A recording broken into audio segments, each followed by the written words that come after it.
안녕하세요. 문학소년단입니다. 안녕하세요. 로맨스 정입니다. 안녕하세요. 수진입니다.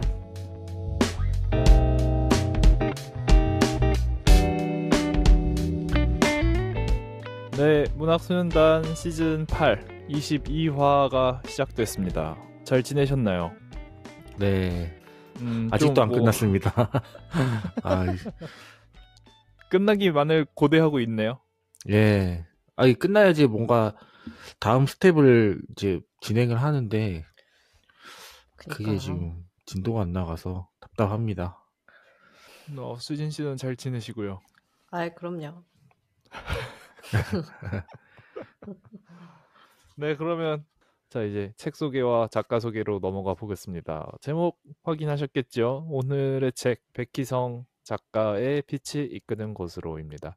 백희성 작가 먼저 설명드릴게요. 백희성 작가라는 얘기보다는 백희성 건축가가 더 맞는 표현일 수도 있겠네요. 건축가이고 핫한 건축가입니다. 아시아인 최초로 프랑스와 좀 관련이 깊은 프랑스로 유학을 하기도 했고 프랑스의 젊은 건축가에게 수여하는 폴 메이몽상을 수상한 천재 건축가라고 하고요. 프랑스에서 활동하다가 2016년 초에 한국의 건축 설계 사무소를 열었다고 합니다. 대학원 시절 국제 현상 설계 공모전을 열심히 준비하던 중에 한국 건축사는 응시할 수 없다는 통보를 받았다고 합니다. 그래서 이제 어떻게 해야 되냐 하다가 이제 원래는 실무를 쌓은 뒤에 세계 무대로 나아가려던 거였던 건데 그 길로 그래서 프랑스 유학을 계획했다고 합니다. 당연히 프랑스어를 뭐 할 줄 몰랐고 그래서 이제 1,000만 원 빌려서 부모님한테 2006년에 무작정 유학길에 올랐다고 하니까 엄청난 도전 정신과 실행력 그런 키워드로 요약이 될 수 있을 것 같고요. 그 건축가님이 안 그래도 이런저런 책들을 썼지만 이번에는 소설을 집필했습니다. 빛이 이끄는 곳으로. 자료조사와 집필에만 8년이 걸린 첫 장편 소설입니다. 책은 이전에도 몇 권 냈었는데 그게 바로 오늘의 책 빛이 이끄는 곳으로이고 뭐 나중에 설명드리겠지만 이 책을 이제 처음 펴시게 되면은 이제 초반에 뭐 이런저런 살짝 비하인드 스토리라고 할까요? 네. 네, 카드 뉴스처럼 한 페이지 한 페이지 짧은 글들이 담겨 있습니다. 나는 파리에 산다. 길을 지나가다 문득 아름다운 집을 볼 때마다 그 집의 우편함에 편지를 적어 놓곤 했다. 당신의 집에 담긴 이야기를 듣고 싶은 한 건축가로부터. 간혹 편지에 대한 답장으로 집에 초대를 받았고 그 집에 숨어 있는 신비한 이야기를 들을 수 있었다. 그렇게 오랜 시간 수많은 파리의 저택에 발길이 닿았고 그 이야기가 모여 한 권의 책이 되었다.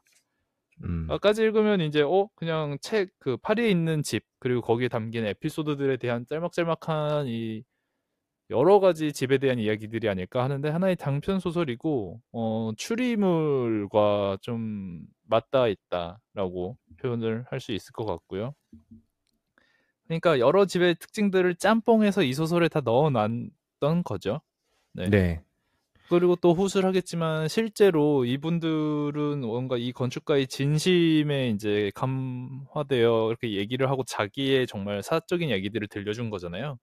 그러다가 이제 이 책이 원래 이제 자료조사 뭐 이렇게 하면서 논문으로 나오게 된다거나 백희성이 어쨌건 이것을 공기 퍼블리싱 한다라고 얘기가 되었을 때 되게 반대를 했었다고 해요. 나는 이것을 그냥 당신에게 들려준 이야기지. 이거가 또 다른 자료로 활용되어 어딘가 이렇게 공개되는 거는 좀 사실 진짜 좀 무례할 수도 있는 일이니까요. 그렇죠. 네, 사전에 양해되지 않았던 이야기고. 그래서 고민을 하다가 교수님으로부터 그렇다면 이것을 다 섞어서 소설로 내는 것은 어떠냐. 뭔가 특정되지 못하도록. 그렇게 탄생한 것이 오늘의 책 빛이 이끄는 곳으로라고 합니다. 이 책은 그야말로 픽션이고 그 안에 들어가 있는 어떠한 설정들 혹은 어쨌건 집에 관한 이야기니까 그 집이 갖고 있는 이야기들 정도가 이제 실제 사례에서 아이디어를 얻거나 실제 사례를 그대로 이제 옮겨둔 거겠죠. 어떤 이야기냐? 자, 이제부터 설명을 드리겠습니다. 주인공은 루미 에르라는 프랑스에 있는 건축가입니다. 뭐 한국인은 뭐 이런 설정은 절대 아니고요. 그냥 프랑스 파리에서 일하고 있는 건축가인데 우리는 흔히 건축가 하면 뭔가 되게 아티스트 같다라는 느낌을 받게 되잖아요. 그렇죠. 아닙니다. 월급쟁이의 비애를 느끼면서 마치 우리가 뭐 내일은 언제 하나 다 그냥 회사가 시키는 일 하는 거지. 이런 느낌처럼 그냥 다른 사람을 위한 일로서의 건축만 하면서 어느 정도 되게 현타가 왔습니다. 일을 하면 뭐 하나, 나를 위한 집 하나 지금 짓지 못하고 있는데 그야말로 직장인인 거죠. 그래서 파리 시내에 아무리 헐었어도 좋으니까 싼 가격으로 나온 집이 있다면 그걸 내가 사서 건축가로서의 자아 실현 한번 해보고 싶다. 나만을 위한 집을 한번 싼 값에 해서 이렇게 저렇게 만들어 보고 싶다라고 마음을 먹고 부동산에 의뢰를 줬던 상황입니다. 당연히 부동산에서는 곤란한데 이 가격이면 파리 시내는 현실적으로 불가능하다. 뭐 알아는 보겠다. 이런 부정적인 회의적인 입장을 내놨다가 갑자기 그 부동산에서 연락이 옵니다. 프랑스에서 가장 노른자위 땅, 가장 중심에 있는 시태섬. 혹시 가보셨나요? 아니요. 진짜 섬인가요? 진짜 섬이고요. 음. 저 여행 가봤을 때 가봤던 것 같은데 진짜 작고 여의도랑 비교할 정도가 아니라 엄청 작은데 그냥 그 여의도 같은 느낌이죠. 아니면 어쩌면 강남? 정말 뭐 예를 들면 그 섬에서 당연히 에펠탑 한눈에 보이고 근처고. 그러니까 가장 파리에서 집값이 땅값이 비싼 동네에 집이 나왔다. 그래서 연락이 오니까 뭐지? 분명 안 된다 그랬는데 웬 시태점? 이러고 거기서 가서 봅니다. 그러니까 정말 허름합니다. 사람이 안 산 지 몇십 년 된 것 같고. 그래서 딱 내 마음대로 보수공사를 하든 다시 짓든 할 상태의 저택이에요. 그래서 이제 알겠습니다 하고 소개를 받고 집주인을 만나러 집에 들어서는데 아무래도 이제 건축가 얘기도 하고 집에 이제 인테리어 이런 거에 이제 관심이 많다 보니까 들어갔는데 이상한 흔적들이 보입니다. 당연히 사람 안 산 지는 엄청 오래됐는데 예를 들면 2층으로 올라가는 한쪽 난간이 유달리 낮아. 이건 왜 이럴까? 뭔가 좀 의도가 있네. 이 디자인에는 뭐 그런 것들. 그리고 이제 뭐 계단이라 하면 뭐가 이어지는 공간인데 뭐 이러면서 어쩌고저쩌고 해가지고 계속 이제 의아함이 듭니다. 뭐 입구는 왜 이럴까? 뭐 이러면서 뭔 생각으로 건축가는 이 집을 이렇게 지었을까? 궁금해하면서 2층으로 올라가서 주인을 만나보니까 대뜸 주인이 먼저 이 건축가에게 얘기를 물어봅니다. 이 집에 들어와서 제일 먼저 든 생각이 뭐였냐? 그러니까 이제 건축가 솔직하게 대답합니다. 이 집을 지은 사람에 대한 호기심이 들었습니다. 그러니까 이제 다시 집주인이 이 집이 마음에 드십니까? 하니까 네, 뭐 곳곳을 되게 더 시간 들여서 둘러보고 싶네요. 이러느니 뭔가 통과라도 된 것 마냥 흡족한 표정을 짓더니 된 것 같네요. 나가서 얘기하시죠. 인근 카페에 가서 얘기를 해보니까 그 사람은 사실 집주인이 아니라 집주인의 대리인 의뢰를 받아서 집주인으로부터 이제 이 집을 팔려는 그걸 이제 관리해주는 사람이었고 집주인은 피터라는 사람인데 지금은 건강이 안 좋아져서 스위스에 있는 요양원에 머물고 있다고 합니다. 그의 일회가 바로 이 집을 좋게 봐주고 이 집을 그냥 낡았으니까 싹 갈아엎고 재건축하려는 새 집을 세우려는 사람이 아니라 이 집에 대해서 애정을 갖고 좀 더 돌봐주고자 하는 그런 사람, 그런 건축가를 찾고 있다는 것. 그냥 사람도 아닙니다. 건축가여야 합니다. 게다가 조건이 하나 더 있으니까 바로 이 의뢰인 피터 스스로를 보러 요양병원 스위스로 한번 와야 된다는 겁니다. 그래서 처음에는 뭐 좀 까다롭네 뭐 어쩌고 저쩌고 하는데 이런저런 회의감이 들었으니까 뭐 모험을 해보고 싶었나 봐요. 결국 갑니다. 스위스 루체른역에 내려서 시골로 엄청 들어가 보니까 이제 왈처 요양병원이 나옵니다. 병원 목적으로 건축된 신축 뭐 병원은 아니고 엄청 오래전에 수도원으로 지어졌던 건물입니다. 그 요양 원장을 만났는데 원장님이 대뜸 또 피터가 의뢰인 피터 어르신이 지금은 의식이 없어서 중환자실에 들어가 있어서 만날 수가 없다. 그래서 그렇게 이제 원장도 지금은 안 됩니다. 그래서 막 잠시만요 하면서 대리인이랑 그 프랑스 파리에서 만났던 대리인이랑 막 통화를 하더니 그쪽에서 이런 의사를 전해왔다. 당분간 이곳에 머물면서 피터가 호전되면 만나서 좀 얘기를 해라. 그때까지 며칠이 걸릴진 모르겠지만 그냥 모든 비용을 지원해 줄 테니 이곳에 머물면서 이 공간을 좀 둘러보고 기다려주면 안 되겠냐. 모든 지원을 다 아끼지 않겠다. 그래서 뭔가 그냥 뭐하는 이 사람들 진짜 뭐 내가 호구로 보이나? 기분이 안 좋은 르미에르지만 이 수도원 건물 자체에 또 호기심이 생겨버리는 정말 진심을 다하는 건축가인 거죠. 참된 건축가. 네. 그래서 이 수도원이 부서졌는데 그마저도 예를 들면 건물의 외벽이 무너지면 그냥 반듯하게 무너지진 않잖아요. 뭐 그쵸. 당연히 직선으로 회원할 수 없는 이렇게 구불구불구불 거리면서 어떤 벽은 서 있고 뭐 이런데 그 벽을 다 밀지도 않고 남아있는 건 그대로 두고 그 위로 또 공간을 띄어서 외부와 통하게끔 한 다음에 그 위로는 또 유리벽을 쌓아가지고 유리를 덧대서 마치 반쯤은 외부, 그러니까 내부에 있는데 되게 외부를 느낄 것만 같은 그런 발코니 같은 공간이 만들어진, 뭐 예를 들면 그런 것들에 대해서 도대체 어떤 철학을 갖고 이 공간을 만들 건가 또 궁금해집니다.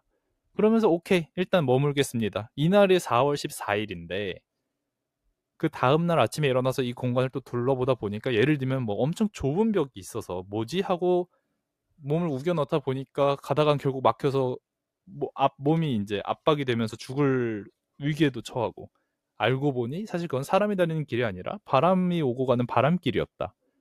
이 건축가 정말 철학이 있는데?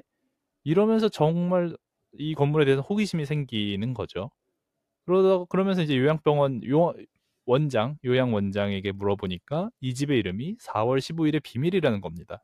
마침 오늘이 4월 15일이고, 그리고 피터 씨의 메모 쪽지를 하나 전달하는데 왜 4월 15일인가, 그리고 왜 당신이어야 하는가라는 물음이 적혀져 있습니다. 한번 물어봐도 저는 여기까지만 말씀해드리고 뭐 더 이상 드릴 말씀이 없습니다. 저희가 설명해드릴 건 없습니다. 하지만 이 공간을 정말 마음대로 둘러보셔도 됩니다. 마치 나를 테스트하는 것 마냥. 난 힌트는 주지 않아. 이 질문은 너가 해결해. 뭐 마음껏 둘러봐. 나는 답을 주지 않아.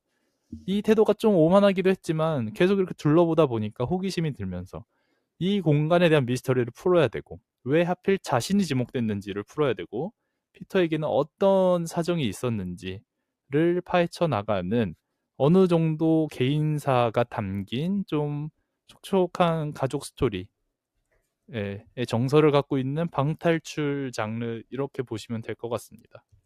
뭐 여기서 결말까지 말씀드리는 게 나을까요? 아무튼 피터에게는 어떤 가족사가 있었고, 이 공간을 설계한 이 프랑스와 왈처라는 피터의 아버지로부터 뭔가 사랑을 못 받고 자란 피터였기 때문에 아버지의 어떤 비밀을 좀 풀고자, 아버지가 분명 나에게 어떤 남긴 메시지가 있을 거야. 그것을 이제 이 건축가 르미에르 주인공으로부터 받고 싶었던 건데 중간에 살짝 실망했다가 당연히 반전이 있고 뭔가 가족의 사랑을 절절하게 느끼면서 아름다운 마무리, 뭐 요 정도. 이런 어느 정도 미스테리가 담겨 있는 건축가가 쓴 소설, 오늘의 책 빛이 이끄는 곳으로 였고요. 이 책 읽어 마라. 이 책을 읽어봐라 이야기해보는 이 책 읽어봐라 시간입니다. 읽어야 하는 이유는요? 저 수진입니다. 네, 그러면 읽지 말아야 하는 이유는? 로맨스 정입니다. 네, 먼저 네. 수진 씨부터. 네. 읽어야 하는 첫 번째 이유는요. 이 소설은 낭만, 사랑, 관용을 이야기하는 아주 따뜻하고 무해한 이야기입니다. 여러 가지 일들로 너덜거리는 영혼을 잠시 정화할 수 있는 약간 환상의 테마파크 같은 인상이 들었어요. 잠시 다녀오면은 잠시간은 세상의 시름을 잊을 수 있는 네, 좋은 세계라고 느껴졌습니다. 네, 읽지 말아야 할 첫 번째 이유입니다. 감정 강요와 억지 감동 연출인데요. 이 작품 전반에 걸쳐서 어때? 감동적이지? 야, 멋지지? 야, 빛 이거 튕겨나가는 거 죽이지? 이게 감정을 유도하려는 연출이 너무나도 노골적으로 드러나서 이게 자연스럽게 몰입이 되기보다 오히려 전 피로감이 느껴지더라고요. 그래서 이렇게 심파적으로 다가오는 감정선은 오히려 독자들에게 유치하게 느껴질 수 있습니다. 이런 책이기 때문에 읽지 않으셔도 좋을 것 같습니다. 네, 읽어야 하는 두 번째 이유는요. 이 소설은 비밀을 밝히는 미스터리 추리극입니다. 어릴 적에 트레저 헌터, 비밀의 도서관, 철록 등등의 미스터리 어드벤처 작품을 좋아했다면 동심을 되찾는 기분을 느낄 수 있습니다. 네, 그냥 뭐 진짜 방탈출스럽죠. 어디 가서 네. 뭔가 힌트를 얻어서 뭐 이렇게 해서 찾으면 그냥 거기로 끝이 아니라 그 정답이 있는 곳에는 이 다음 문제를 출제하게 되고, 그쵸. 이번에는 뭐를 찾으시오. 네. 찾고 보면 또 다른 이제 해결거리가 나오고, 네. 단계별로. 집 안에서 정말 비밀의 문을 찾아서 비밀의 방을 또 찾아 들어가고 꽂혀 있는 책들 중에 어떤 책을 내가 픽해야 되는지도 이제 이런저런 비밀스러운 문구를 통해서 유추해 내야 되고. 네. 찾아라 비밀의 열쇠. 그렇죠. 미로같이 얽힌 모험들. 네, 두 번째 읽지 말아야 할 이유입니다. 예측 가능한 어느 정도는 가능한 전개와 자꾸 유치하다는 얘기를 하는데 유치한 구성입니다. 그러니까 전개가 빙빙 돌아요. 그래서 큰 반전 없이 흘러가기도 하고 앞으로 어떻게 되겠거니 여기서는 더 이상 사람이 죽지 않겠거니 이 책에서는 사망은 없겠구나. 이 생각이 디즈니스러운 것이구나. 네, 상당히 그런 예쁜 미래가 그려질 것이다라는 예상할 수 있는 구조입니다. 또 이 프랑스와의 일기 부분은 이게 대사체 일기거든요. 이게 무슨 누가 일기 이렇게 쓰나 하면서 하는 현실감도 떨어지고 또 인물 관계도가 또 예상 가능한 범주에서 이렇게 벗어나지 않기 때문에 뭐 더 이상 새로운 인물도 없고 뭔가 새로운 일이 벌어지지 않는 이런 예측 가능한 전개가 아쉬운 책이기 때문에 읽지 않으셔도 좋을 것 같습니다. 네. 읽어야 하는 세 번째 이유는요. 이 장르를 건축 픽션이라고 하더라고요. 그래서 현직 건축가가 쓴 팩트를 기반으로 한 픽션. 건축 픽션이라고. 네. 그래서 좀 특이한 점은 추리의 단서가 건축가로서의 논리적 접근에서 나온다는 점이 좀 다른 작품하고 차별화할 수 있는 점이라고 생각을 합니다. 그래서 실제로 읽어보시면은 뭐 이렇게 빛이 여기로 들어가가지고 어떻게 돼가지고 이렇게 이쪽을 쏴가지고 거기를 딱 비추면 딱 그 책이 뭐 내가 찾아야 보이고. 되는 단서고 뭐 열쇠가 나왔는데 뭐 어디 꽂으면 이렇게 돌리면 뭐가 어떻게 되는데 뭐 아무튼 좀 신박한 장치들이 등장한다는 게 좀 새롭습니다.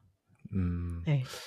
건축 팩션 아니 그러면 뭐 PD 팩션 뭐 강사 팩션 뭐 기자 팩션 다 그쵸. 되겠네요. 갖다 붙이기 나름 아니겠습니까? 그러니까요. 네.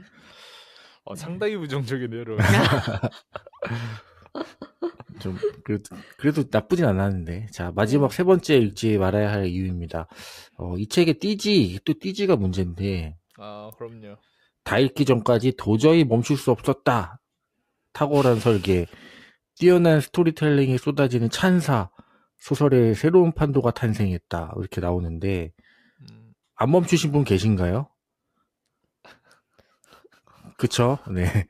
그러니까 뭔가 살인, 미스터리, 이 반전 이런 자극적인 서사를 기대하는 독자들에게는 좀 지나치게 깨끗하고 순한 이야기예요. 그래서 물론 그런 부분이 좋긴 하지만 멈출 또, 수밖에 없었다. 예, 어쩔 수 없는 그 정도로 자극적이지 예, 그렇죠. 맛있지 않아 이런. 예, 뭐 먹을 수는 있는데 맛은 없었다는 거죠.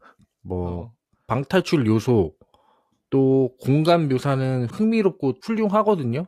근데 그 외에 긴장감이 부족하고 특히나 그 인상 깊은 사건이 없이 마무리되는 작품이기 때문에 읽지 않으셔도 좋을 것 같습니다. 챈들러 씨는 어떻게 읽으셨나요? 네, 저는 나름 즐겼습니다. 한 가지 몇 가지 아쉬운 점이 있지만 일단 방탈출을 좋아하는 어떤 스릴러 쪽 요소가 있지는 않지만 추리물의 요소들이 들어가 있는 책들을 아무래도 재미있게 읽게 되죠. 근데 이제 그것이 예를 들면 한정된 공간에서 좀 서스펜스적인 요소를 가미했던 그런 방주. 네, 그쵸.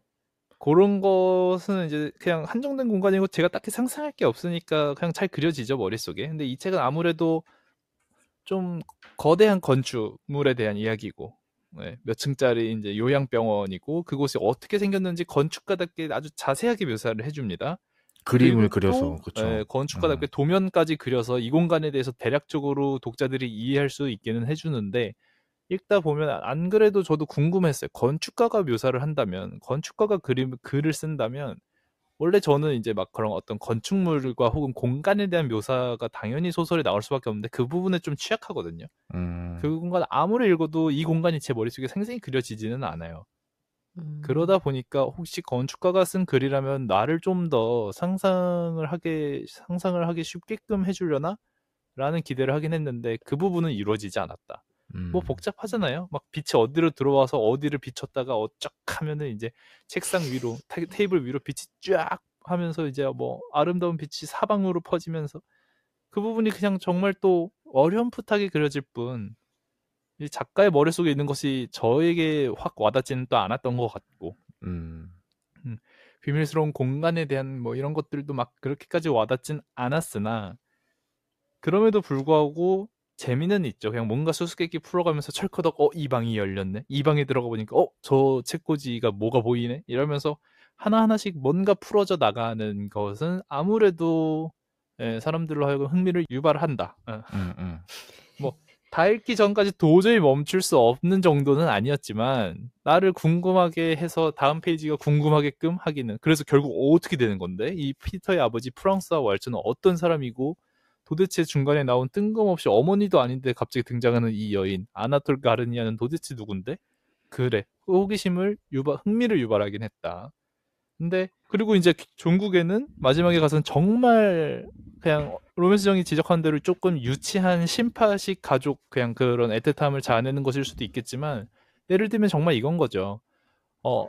결론부터 말하자면 아이를 잃은 어떤 불의의 사고로 아이를 잃은 모든 가족을 잃은 어머니 혼자 남았고 그 공간에 어머니를 그 사람을 보살피면서 돌봐준 게 프랑스와 왈처였고 생전 모르는 사람을 그녀는 이제 보살피면서 이야기를 들어보니 그녀가 이 공간에서 자식을 잃었던 아픔 그녀에게 어떻게 하면 자식이 지금 없음에도 불구하고 자식을 옆에 있는 것처럼 이 사람을 위로해 줄 수 있을까? 건축가가 하는 모든 일을 하는 거죠. 아이와 추억이 담긴 이 공간에 대해 아이가 마치 생동감 있게 아직 유령이나마 이 공간에 살아 숨쉬고 있음을 정말 건축으로 보여준 그런 어떤 애틋함을 읽으면서는 조금 먹먹해지기도 했습니다. 뭐 저도 이것이 신파라는 것을 알고 있지만 신파임에도 불구하고 우리가 또 눈물 짓게 되는 것이 있잖아요. 그쵸. 예를 들면 폭삭 사과수다가 뭐 어떻게 얘기하면 또 그런 것일 수도 있고 폭삭 사과수다. 사과수다를 소가수다라고. 소가수다죠. 네. 사갔나요? 우리가 그것을 신파라고 부르진 않나 모르겠지만 그쵸. 아무튼 네. 그래서 많은 로맨스적 말처럼 많은 것들이 뻔하고 그렇게 치밀하게 설계되어 있지는 않으나 그것을 결국 맛본다면 이 맛 그래 좋지 어느 정도 감성적이게 되고 네. 그런 훈훈함은 매우 즐길만 했다. 다만 네. 아쉬운 것은 역시 건축가이다 보니까 어떤 문학적 성취는 없는 것 같습니다. 맞아요. 네, 공간에 대한 묘사 되게 탁월한 것 같고 흥미로운 플롯까지는 맞으나 읽으면서 어떤 통찰력이 있는 문장이라거나 혹은 나를 감동시킨 한 문장 뭐 이런 것까지는 없고 이 스토리가 주는 그냥 그러한 감동적인 스토리가 주는 감동 딱 요 정도 정직하게 묻어나오는 그런 독서였던 것 같습니다. 네. 수진 씨는 어떻게 읽으셨나요? 저는 이제 이런 시기에 딱 읽기 좋은 소설이었던 것 같아요. 그러니까 너무 사실 깊이가 있어도 사람의 영혼을 탈탈 털 수가 있잖아요.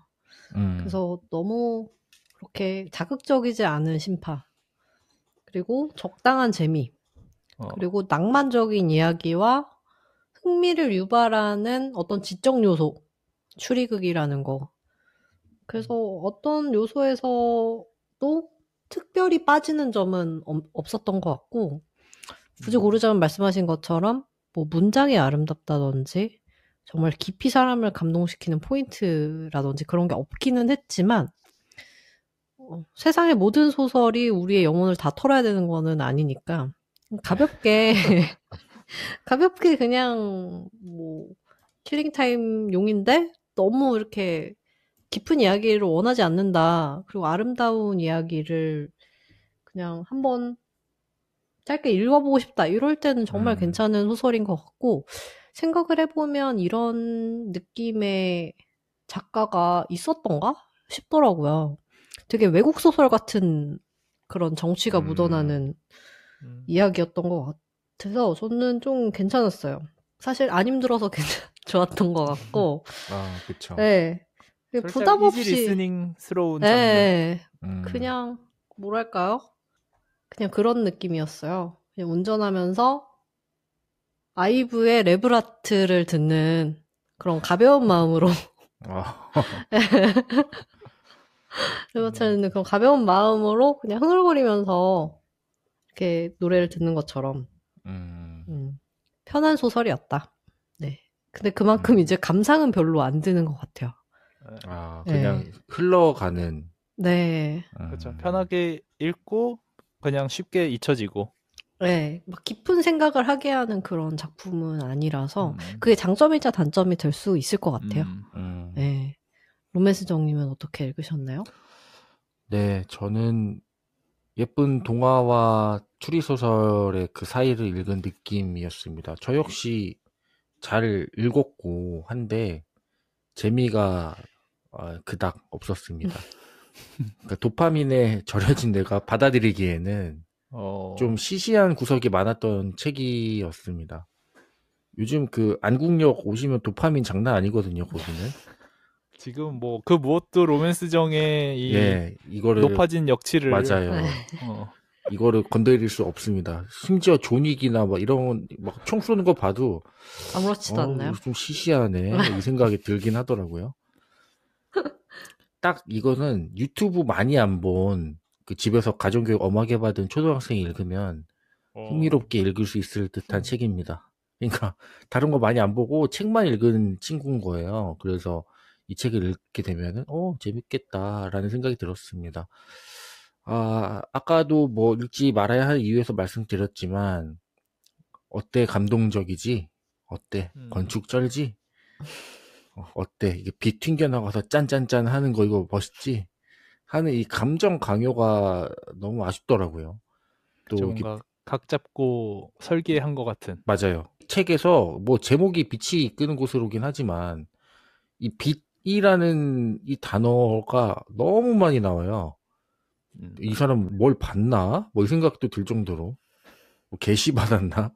이런 생각이 들 정도로 답답한 예측 가능한 전개와 이거를 잘 포장을 했었어야 되는데 유치하게 포장을 하니까 이게 참 시시하더라고요. 또 꿈에서 무슨 그 프랑스와 아저씨가 나와가지고 뭐 등장해서 뭐 지령처럼 내리고 뭐 힌트 주고 이렇게 치트키 쓰는 게 어딨어요. 그리고 그 프랑스와의 일기 아까도 말씀드렸지만 누가 이렇게 상대방의 대사를 큰 타원표까지 해가지고 이 사람 무슨 대화체 극본 쓰듯이 일기를 쓰는지 치밀하지 못하죠. 네, 무슨 대본 쓰는 것도 아니고 뭐 그 시절에는 일기 쓰는 방식이 뭐 프랑스에선 그랬을 수도 있죠. 아니면 뭐 이 건축가가 시간이 되게 많아서 그런 걸 수도 있는데 참 읽으면서 이게 일기야? 그러니까 전 이북으로 읽었는데 일기처럼 보이게 하기 위해서 쪽여백을 줄여놨는데 이렇게 해놓지 않았으면은 엄청 헷갈렸을 것 같아요. 그럼 혹시 일기 부분에 글씨 색깔이 다르지는 않았나요? 좀 두껍기만 했던 것 같아요. 색깔이 다르진 않고. 전 색깔이 달랐는데. 그래요? 네. 왜냐면 저는 책으로 사서 읽었는데 그 책에는 이제 글자 색이 다르거든요. 글씨가. 저도 이북인데 색깔이 달랐어요. 그래요? 저는 색깔이 똑같아요. 글씨체도. 제가 설정을 그렇게 해서 그런지는 모르겠는데 저는 이 쪽여백 말고는 밀립니다. 저도 밀린데? 그래요? 이게 보이시나 모르겠는데 똑같거든요. 밑에 모바일용은 다른가 보다. 그런가 보네요. 네, 모바일은 그냥 글자로 나오나 보네요. 예, 그래서 이 글씨체가 편지 부분만 조금 진해요. 그래서 그거 아니었으면은 헷갈렸을 수도 있겠다라는 생각이 들었습니다. 이 밀리에서 UI 하시는 분들이 이거 들으셔야 모바일 되겠네. 홀대 아닌가요? 이거 고치셔야 되겠는데요? 그쵸. 그런 장치가 네. 있었군요. 그러면 혹시 궁금한 게 지금 로맨스정은 챕터 구분이 되나요? 예, 챕터 구분도 있습니다. 그러면 챕터 넘어갈 때 그 문 그림들을 다 보나요? 예, 여기 칼라로 돼 있는 거 보이죠? 뭐 이렇게 보이시는 그거는 거. 네, 그거는 이제 있구나. 보이네. 네, 이런 건 있는데 편지 부분이 다르네요. 네, 무튼 이렇게 안 궁금한 일기를 읽기란 참 쉽지 않았습니다. 또 그럼에도 분명히 이 건축가가 쓴 소설이다 보니까 뭐 건축과 공간 또 이 사람들한테는 그 자연을 잘 이용하는 건축이 되게 높이 평가 대상으로 알고 있는데 이런 빛과 어둠을 묘사하는 작가의 필력이라 할까요? 그런 정말 이 좋아서 쓴다는 느낌이 예, 들어서 그렇죠. 확실히 그런 건 덕후가 썼구나. 예, 그거는 좀 훌륭하더라고요. 또 나름의 방탈출 모먼트들 뭐 어디 버튼 눌러서 뭐 열쇠 돌리고 뭐 사다리 타고 올라가고 이런 모먼트들도 참 잘 썼다. 예, 그런 생각이었습니다. 저였으면 절대 못 찾았을 것 같은데. 아무튼 뭐 간만에 깨끗한 작품을 읽었다는 생각이고 저를 정화시켜주는 또 어딘가 몽글몽글한 감정도 들게 하는 작품이었지만 저한테는 심파로 다가와서 좀 아쉽더라고요. 이런 부분만 좀 뺐으면 어땠을까? 좀 더 짧게 임팩트 있게 했다면 더 좋았겠다라는 생각이었습니다. 정화가 씨알도 안 먹힌 것 같은데요? 그러니까 로맨스 정화가 됐다 정님에게? 그러네요. 근데 어느 정도 그 흙탕물에 네. 물 한 1리터 정도 넣은 거죠. 아, 약간 맑아졌나요? 예, 살짝 탁해진. 원래 많이 탁했다면. 그래서 이 작품 안에서 누군가가 뭐 살해당해 죽거나 그 집에서 리미에르가 금은보화를 발견하길 바랬던 건 아니거든요, 저희가. 근데 뭔가 더 다른 이야기로 발전될 수 있었으면 좋지 않았을까. 다른 플롯으로. 뭐 예를 들면은 뭐 리미에르가 뭐 피터의 배다른 딸의 손주 뭐 이런 였다거나 알고 보니 저는 그 프랑스화가 꿈에 나와가지고 막 할아버지가 네. 뭐 이렇게 알려주잖아요. 네. 그거 보면서 이 집 집안의 자식이기 때문에 이런 꿈을 꾸나? 왜냐면 거기 그 왈처 요양병원에 있는 사람들은 뭐 그런 꿈 안 꿨을 거 아니에요. 네. 그래서 뭐 이렇게 피가 끌려서 저렇게 그런 꿈을 꾸나? 뭐 이런 생각 들었었는데 그건 아니었더라고요. 아무튼 아니, 저는 네. 그 그 열쇠를 들고서 그 지하실의 문을 열 때 그 집사가 계속 쫓아다니잖아요. 그쵸. 그래서 저는 문이 열리면 집사가 확 사람 밀겠구나. 이거 집사가 수상하다. 집사 왜 쫓아다니지? 계속 사람 확 밀려나 보다. 흑막이. 네. 별 생각을 다 했는데 여기 안에 나쁜 사람이 없어가지고 맞아요. 험한 일은 절대 당하지는 않습니다. 진짜 나쁜 사람이 안 나옵니다. 네. 그게 또 반전이라면 반전이죠. 뭐 이런 책을 읽었는데 이 작가가 전하고자 하는 메시지가 뭐라고 생각하세요? 이 책을 통해서? 그거 아닐까요? 그러니까 건축가로서의 정말 어떤 낭만 뽕 오지는 지점. 건축엔 사랑이 있다. 헛주로 짓는 거 하나 없고. 건축에는 다 이유가 있다. 그쵸. 이렇게 하는 이유인데. 이 설계는 다 건축가가 이제 사람의 정서를, 감정을 담고 역사를 담고. 그러니까 꼭 빌트 단계에서 그런 게 아니라 그냥 그 공간을 우리가 살아가다 보면 그 공간을 그냥 우리가 변화시키는 그 공간에 대한 추억이 있잖아요. 네. 그냥 이 집에 대한 나의 역사. 이 집에서 로맨스 정의 집에서 수진 씨의 집에서 내가 제일 좋아하는 공간 혹은 부모님과의 추억이 깃든 공간. 뭐 항상 여름이면 온 가족이 뭐 마루에서 뭐 이렇게 누워가지고 뭐 수박을 먹곤 했지. 하다못해 이런 것이라도 있는. 그냥 정말 공간에 대한 애정 가득한 어떤 버전의 이 가족 드라마가 아니었을까. 네. 결국 공간은 사랑이 있고 결국 사랑이죠. 가족과 사랑. 그것을 맞습니다. 이제 건축, 집을 짓는 일과 연관시키고 싶었던 것이고. 저는 이 집에서 지금 살고 있는 집에 꽤 오래 살았죠. 2002년서부터 살았으니까. 많이 진짜 오래 사셨네요. 네, 뭐 이사를 한 번도 안 갔고. 그러다 보니까 정말 집에 대한 추억이 많고 이 집에 뭐 계단 하나 다 뭔가 나름 추억이 있고 뭐 이러다 보니까 더욱더 이 소설이 마음에 들었던 것 같아요. 원래도 그냥 건축과 공간에 대한 이야기를 좋아하기도 하고. 이사 계획은 없으신가요? 또 뭐 있다면 있는데, 예, 뭐 또 긴 음. 이야기라. 아, 그쵸. 네. 어떻게 생각하시나요? 저도 그 건축은 사랑이다. 이거라고 건축은 생각했거든요. 사랑이다. 예. 그러니까 이 교수님이 대학생 꼬시는 아, 느낌이랄까요? 대학원 그렇죠. 오라고. 야, 건축학과 예. 대학원 와라. 그러니까 아까 천드라 씨가 말한 것 중에 공감했던 게 난간이 낮은 것들이나 뭐 안으로 들어오는 뭐 냄새와 소리를 이렇게 밖에서 다, 안으로 끌어오는 그런 건축이라거나 음, 건축의 기술 이런 것들이 사람을 향해 있고 음, 그 건축가는 또 그런 사람을 생각하는 사람이고 건축한 참 멋진 직업이다. 뭐 이런 얘기를 좀 하고 싶었던 게 아닌가.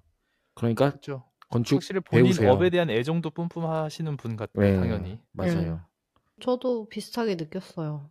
그 본인의 건축가로서의 어떤 역할의 정말 그 꿈을 이 소설에서 펼쳐본 것이 아닌가.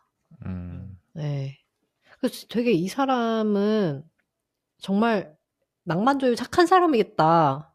그런 음, 생각이 들더라고요. 그래서 그 세바신가 어디 그 강의하시는 거 네, 보셨어요? 강의하시는 것도 있더라고요. 되게 이상주의적이시고 정말 선하신 분인 것 같아요. 그래서 정말 그분의 내면이 그대로 드러나 있는 소설이 아닌가. 본인의 세계인 것 같아요. 여기에 소설에 표현된 이 음, 세계의 어떤 분위기랄지 음, 이런 것들이. 사실 그렇잖아요. 뭐 건축주랑 사실 건축 상담하고 이러면 그 건축가랑 건축주랑 이메일로 소통하고 막 이야기를 음, 막 깊게 듣거나 이런 거는 뭐 한두 번의 미팅 정도 그것도 되게 제한된 시간 안에서 하는 경우가 많지 그렇죠. 않을까요? 예. 또 그리고 뭐 맞아. 안 해봐서 모르지만 마치 예. 미용실에 이 머리 들고 사진 들고 가면 이건 고데기세요 하는 그리고 것처럼. 그리고 뭔가 건축가가 실제로 이 사람의 사연을 듣고 어떤 설계를 했다고 해도 그 주인은 마음에 안 들 수도 있잖아요.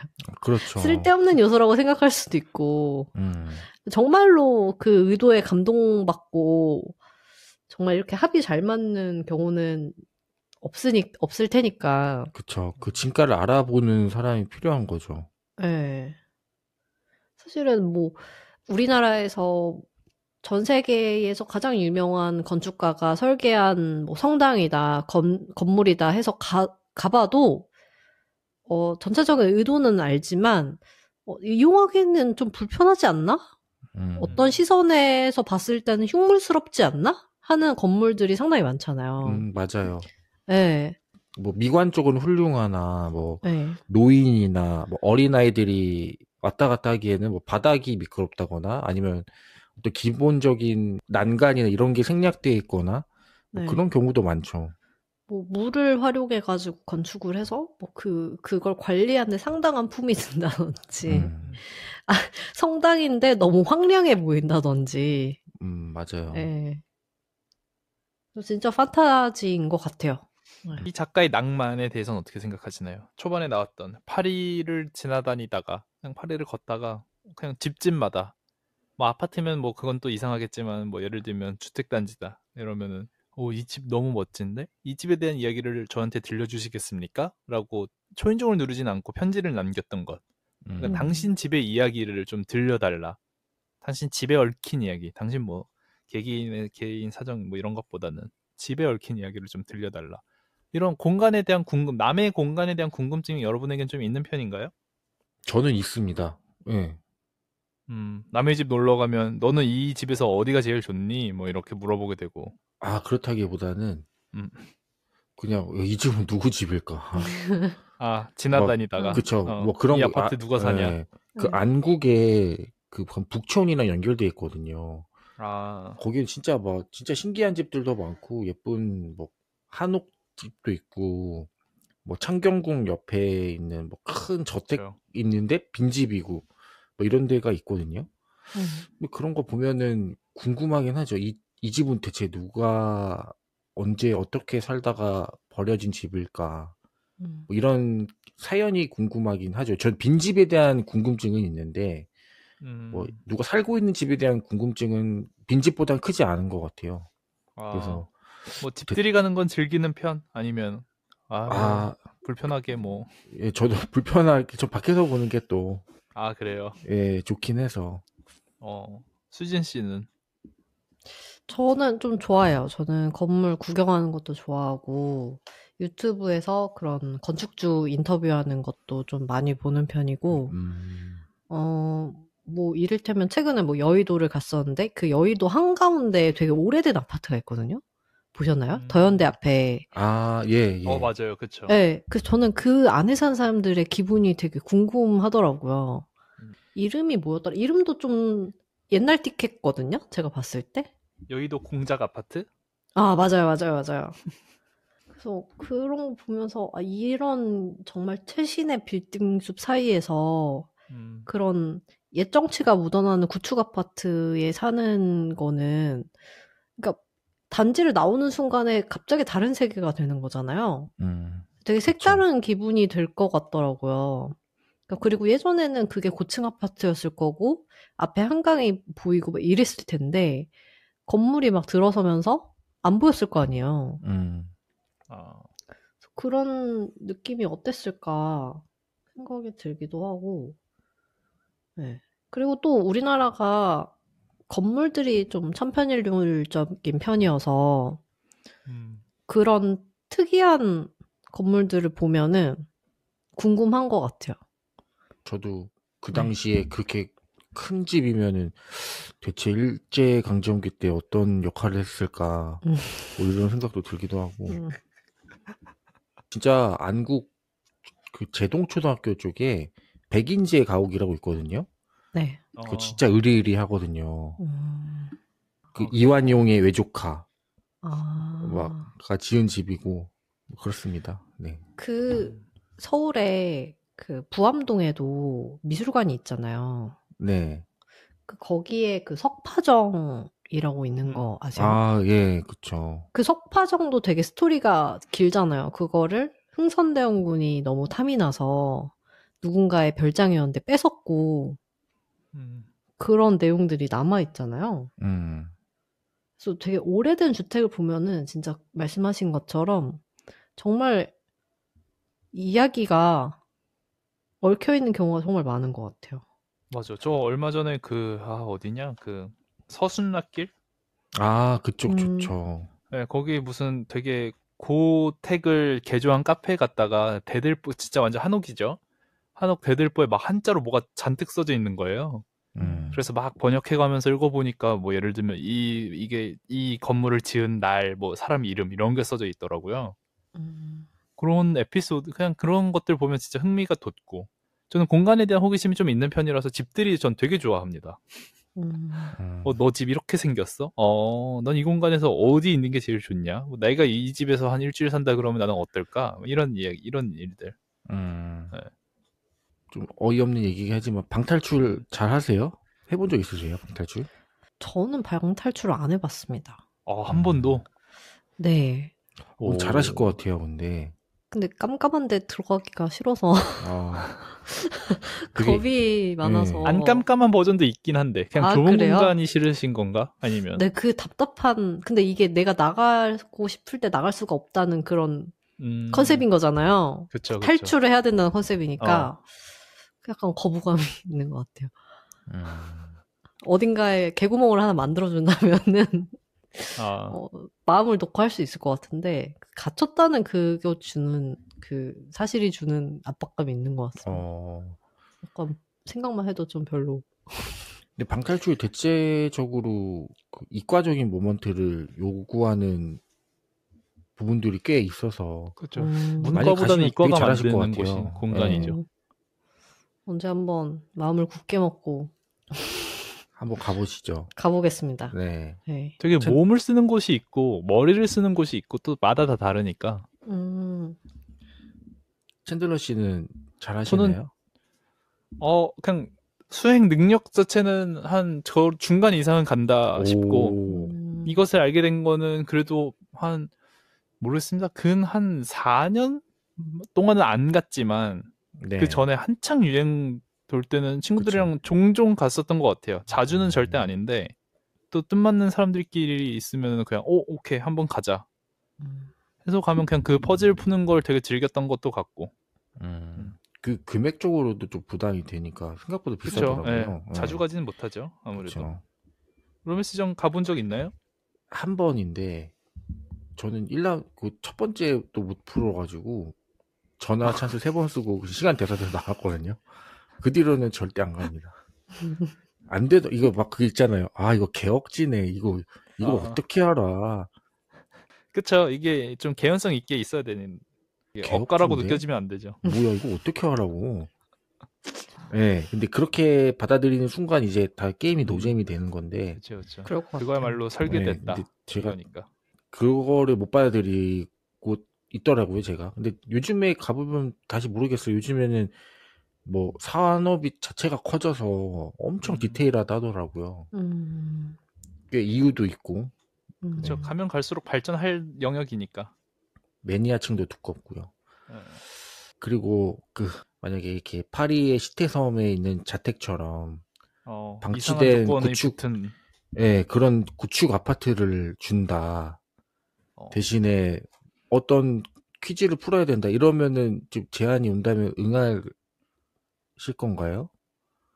퀴즈를 풀래요? 예, 퀴즈도 퀴즈를 풀고 풀 그 때 고쳐서 살아라. 참갑이 있나요?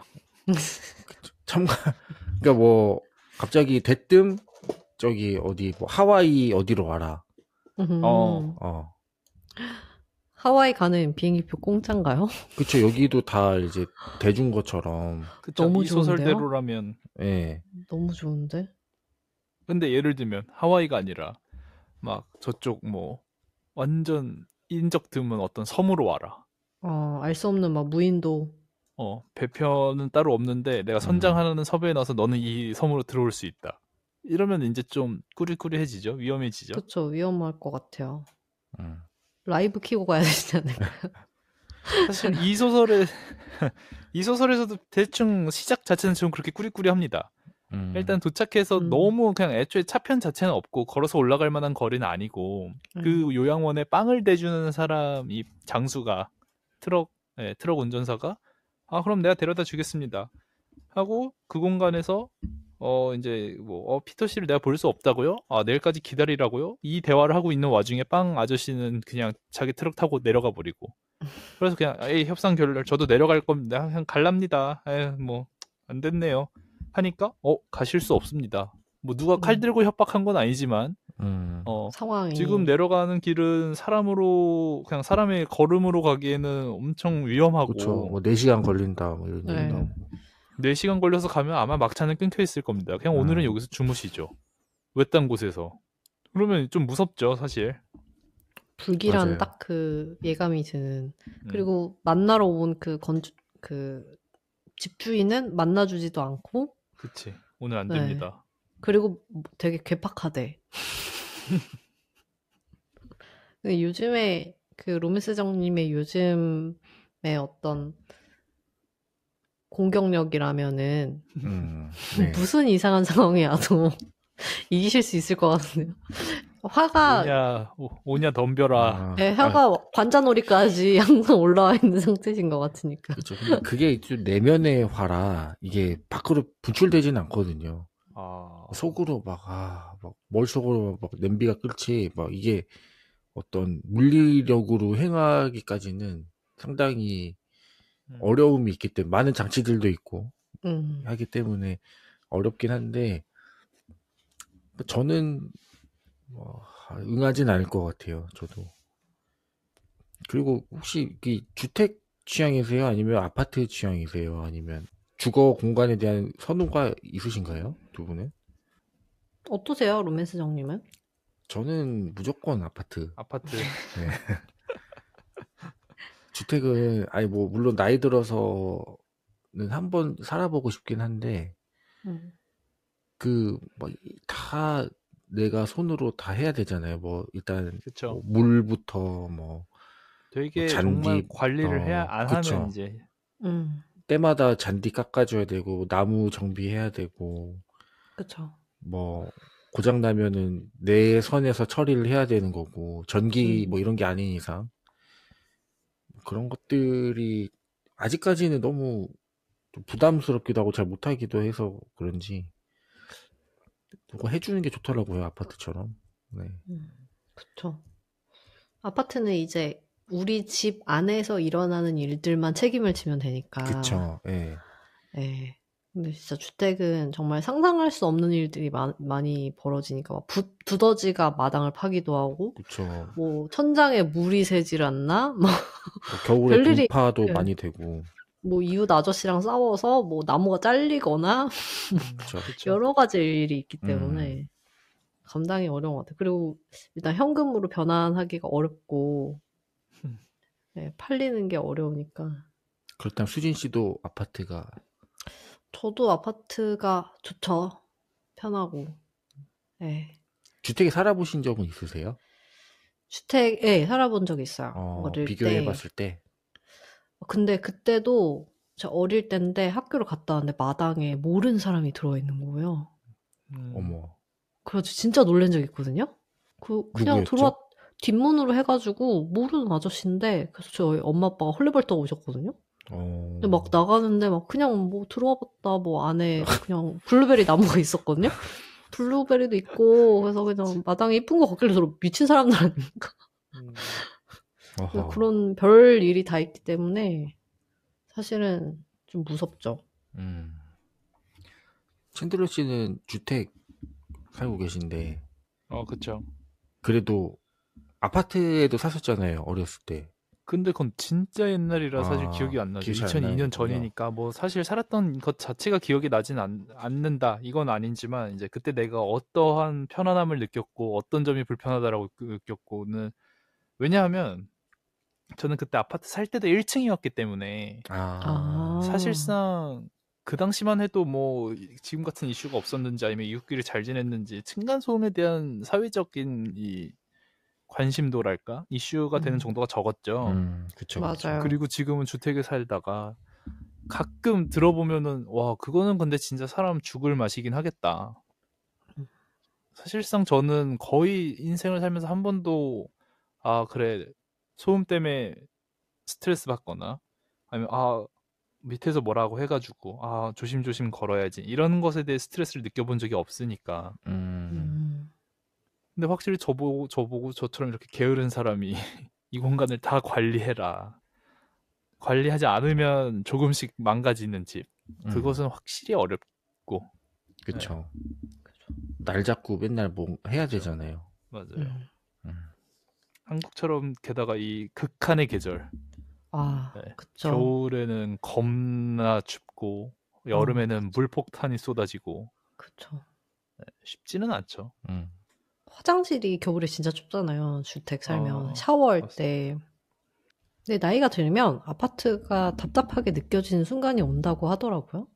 어른들 말씀을 들어보면. 그것도 너무 뭔지 알겠고. 네. 저는 호텔을 가면 그렇게 답답한 느낌이 들거든요. 그래요? 호텔이 되게 폐쇄적인 구조라고 느껴지는 게 그러니까 땅을 밟으려면 너무 많은 절차가 필요한 것 같아요. 복도를 그쵸, 나가서 특정 위치에 있는 엘리베이터를 타고 밑으로 가면 로비가 나오고 로비에서 또 나가야 되잖아요. 이 엘리베이터를 기다린다는 것. 네. 그래서 그 부모님들이나 어른들이 말씀하시는 그 아파트 생활의 답답함이라는 게 뭔지 알 것 같더라고요. 근데 또 우리가 나이가 들어서 된다면 또 그런 걸 느낄 것인가? 네, 그쵸. 세대 그래도 자체가 아파트로 다르니까. 살지 않을까라는 생각도 있어요. 책, 갈, 피. 자, 그러면 이 책에서 인상 깊은 문장을 얘기해보는 책갈피 시간입니다. 근데 문제가 있죠, 지금. 이거는 근데 읽어보시면 알아요. 네, 맞습니다. 아니, 뭐, 감동적인 부분이 없다고 말씀드리는 건 아니고, 확실히 있어서 저도 그걸 느꼈고, 한데, 그것이 그냥 스토리에서 오는 감동이지, 어떤 한 문장이 나에게 어떤 울림을 주거나 이런 적이 없기 때문에, 맞아요. 사실 그동안, 수진 씨는 어떤 이 의사를 표방한 적이 있죠. 나는 도무지 못 찾겠다. 난 이 책에서는 인상 깊은 문장이 없다. 보이콧을 선언한 적이 한 몇 번 있었던 것도 같습니다. 프로 네. 보이콧러로서. 네. 근데 이게 생각을 해보면 좀 특이한 게 이 소설에 저는 문장이 거슬리는 문장이 단 하나도 없었어요. 맞아요. 아, 그럼요. 네. 네. 네, 내용 전달에 있어서는 정말 탁월한 문장이었는데 딱 그만큼만 하는 문장인 것 같아요. 그렇죠. 네, 뇌리에 박히는 감동적인 어떤 문장은 없었다.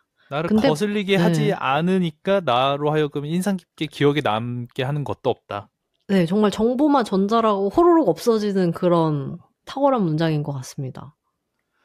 네. 맞아요. 그래서 그동안 수진 씨가 보이콧 한 적은 있지만 네. 로맨스 정과 저는 그래도 꾸역꾸역 뭐라도 예를 들면 하다못해 그쵸. 좋은 문장이 아니라 야 이거는 진짜 어처구니가 없었는데요. 이거는 진짜 화딱지가 나서 너무 어처구니가 없는 문장이라서 가져와 봤습니다도 있었지만 음.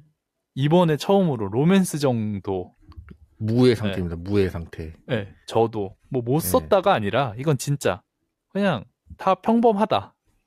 음. 그것을 여러분 이걸 단점이라고까지 말하고 싶지는 진짜 않고 네, 그냥 이 책이 그렇습니다 라고 말씀을 드리려는 겁니다. 네, 저도 이 책을 다 읽고 이제 원고를 쓸 때 알았어요. 내가 밀줄 친 데가 한 군데도 없고. 그래서 어떡하지? 아, 그나마 마지막 문장이 뭐 있었는데 이걸 하기에는 그렇게 사실 뭐 거짓이기 때문에 저 하지 방송을 않기로. 위한 문장이니까. 예. 네. 하지 않는 것도 참 의미가 있지 않을까. 셋 다 안 하는 것도. 이게 뭐 핑계 대는 게 아니라 진짜 읽어보시면 아실 거예요. 네. 아, 하나 있네, 하나. 하이라이트 해놓은 그렇군요. 거. 마리아주 프레르라는 최고 홍차 브랜드가 있다 그래서 찾아보려고 하이라이트를 해놨네요. 정보성으로. 그건 할만하네요. 진짜로 있나 해가지고 있던가요? 안 찾아봤습니다. 까먹었네요. 아하하. 마리아주 프레르. 있네요. 있을 것 마르콜로. 같아요. 아, 이거 본 거다.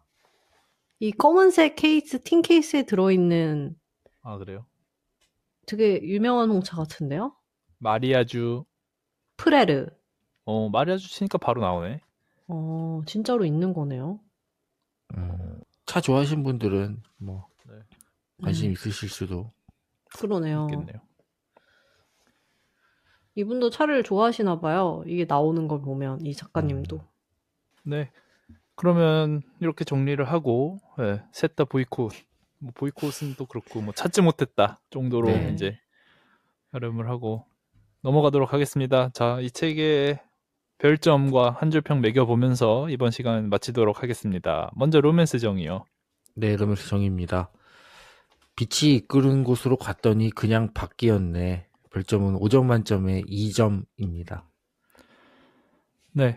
그리고 챈들러입니다. 감동 쇼츠마다 나오는 순수히 살기 위해서가 심파긴 해도 감동은 있다. 5점 만점에 3.5점입니다. 수진입니다. 낭만, 사랑, 관용. 5점 만점에